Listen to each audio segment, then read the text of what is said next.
donde ya pueden disfrutar de la fibra óptica es en el núcleo de Corias. En este caso se ha hecho a través de la red eléctrica. Y hay una tercera empresa que ya ha presentado sus planes para extender la banda ancha hacia el resto del concejo, comenzando las redes en dos direcciones, hacia el IMES por un lado y hacia Llano por otro. Estas actuaciones se completan con las mejoras de conexión previstas para los dos polígonos industriales, el de Obanca y el de Tebongo.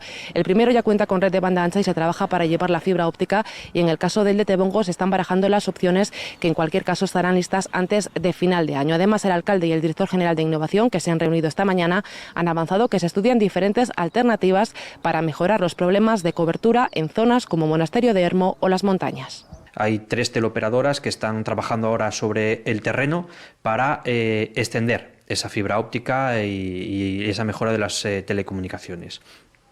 Una de ellas ya lo ha hecho en Corias, donde podemos decir que a día de hoy ya tenemos fibra óptica, y la segunda de ellas está ahora mismo tramitando la licencia de obra en el ayuntamiento para empezar a dotar a la villa de Cangas de esa fibra óptica. Nosotros lo que estamos barajando es que ese proyecto empiece a funcionar a partir de abril y previsiblemente esto se termine antes de que finalice el año. No podemos poner una fecha concreta porque dependerá un poco de cada polígono y cada asociación, cada operador, cómo vayan actuando, pero la intención es que esto esté solucionado antes de que finalice el año.